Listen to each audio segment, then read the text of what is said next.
Welcome back. Let's continue our FX conversation now. There's foreign exchange conversation. Bosun joins me back here in the studios. Bosun, it's great to have you with me again here.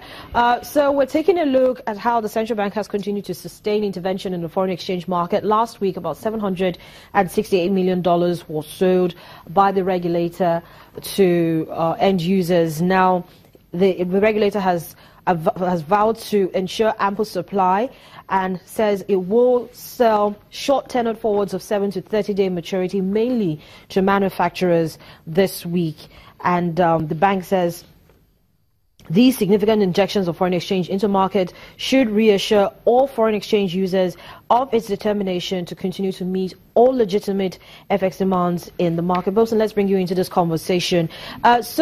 Let's start it from you, because you mentioned it when we started, on the program earlier, talking about the short tenured forwards of 7 to 30-day maturity. And this is coming also barely how many weeks after the announcement of reducing, the forward futures to 60 days and 45 days. So it's really a welcome development for the market, having shorter tenured forwards. Yes, it is. Yes, it is. I think the central bank is looking at the forward FX basically is for basically for manufacturers. If you bring in machinery, you bring in raw materials that are not under the classified items, for example, and a few things like that. And I think because maybe the feedback that the central bank is getting from the market, from manufacturers, from industrialists, is the fact that yes, 90-day was good, but not good enough. So tinker with it, go for 30, 45 days. Now they're going to sell into a new set of windows.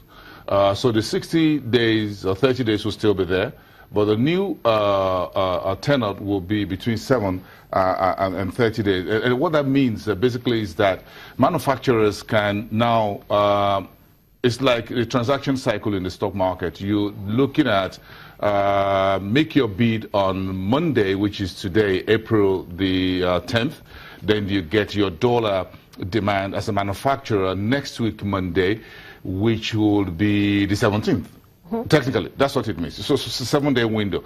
So for those who need to import very quickly, that will be good for them. So as you submit your demand into the central bank, and it's going to say, look, you need just a 7-day money, as it were. 7-day money, that's what it means in forward FX transaction cycle. So that is good. For everyone in the market, then those who want to do a longer orders, for example, for machinery that takes opening of letters of credit, that may take 30 days or 60 days before you bring those machinery, before you you do your bill of lading, whatever it is. Those ones will go into 30 days and 60 days. So this is shortening and restructuring the market in such a way that you meet demands of various segments of the economy in different ways. And of course, there's going to be sales also into the retail, BTAs and PTAs, medicals and school fees in the new week. But what we have yet to see is what the volume will be. Last week was quite significant, almost 800 million US dollars. That's what we saw. Wow. And it was, of course, sold to airlines, agriculture, petroleum, and raw materials. But let's talk a little bit more. We got this from financial derivatives think tank talking about catching a falling knife, literally. Do you think that the central bank is actually trying to catch a falling knife? Yes. Well, that's a very nice way of putting it. Try to catch a falling knife, and you try not to get, well, you're going to get hurt, but not really badly hurt, as it were. Because if you listen to Olawale just a few minutes ago, he actually said that there's still lack of transparency in the market. It's still a situation where you have the Central Bank of Nigeria being the sole, seller, let me put it that way, of dollars to the market. So who else has money?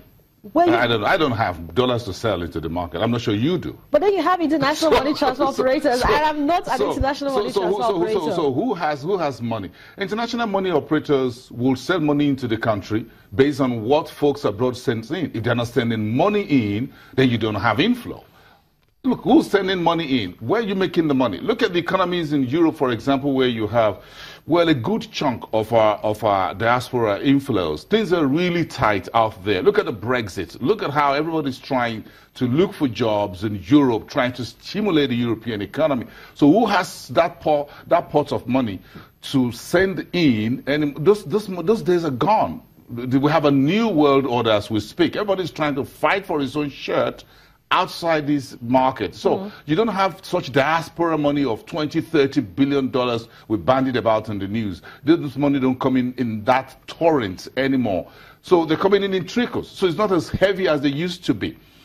That is on one side. On the other side, you have the foreign direct investment that hadn't really come in. So you go back to the IMF report that, look, we need to have a quick, very warm and cozy handshake between the fiscal and the monetary side. In other words, the IMF is saying, look, the central bank is trying to do its best, as it were, under the circumstance. You need to move very quickly to ramp up our non-oil exports and make sure that you generate more revenue in locally and see how much of foreign inflows that you can bring in, not in promises and pledges, but in reality. Real term. In real terms. We are getting promises of, oh, China is going to bring in XY amount into agriculture, General Electric is going to bring XY money in. We spent 2 years long on promises, short on deliverables, and seeing the dollar in our account.